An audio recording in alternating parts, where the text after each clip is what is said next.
క్రీస్తునాథునియందు ప్రియ సహోదరి సహోదరులారా, నేటి దివ్య గ్రంథ పఠనాలను మనం పరిశీలించినట్లయితే వ్యాధిగ్రస్తులకే కానీ ఆరోగ్యవంతులకు వైద్యుడు అక్కరలేదు కదా.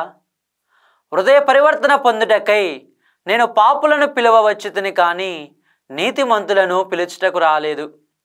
ప్రియ సహోదరి సహోదరులారా, యేసుక్రీస్తు ఎటువంటి భేదం లేకుండా లేవి అను సుంకరుని తన అనుచరునిగా శిష్యునిగా ఎన్నుకోవటం ఊహించలేని విషయం.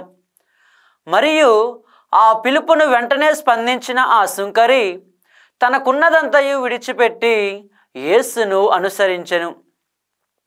ప్రియ సహోదరి సహోదరులారా, జూబిలీ సంవత్సరం తపస్సు కాలంలో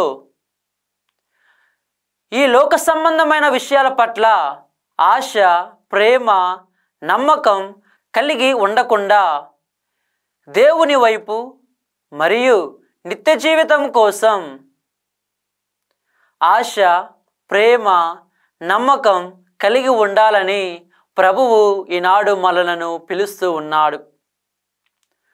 ప్రియ సహోదరి సహోదరులారా, ప్రభువు నా పాపాలు క్షమిస్తాడని నేను నమ్ముతున్నానా?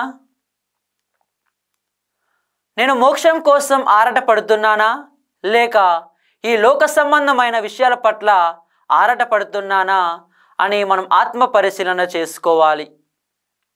లూకా సువార్త 19వ అధ్యాయము 8వ వచనం నుండి 10వ వచనం వరకు మనం చూసుకున్నట్లయితే, జక్కయ్య మారు మనసు పొందటమే కాకుండా హృదయ పరివర్తనకు తగిన పనులు చేస్తానని ప్రభువుకు మాట ఇచ్చినప్పుడు ప్రభువు సంతోషించి, ఆనందించి, ప్రేమించి నేడే ఇంటికి రక్షణ వచ్చినది అని జక్కయ్యను దీవించెను.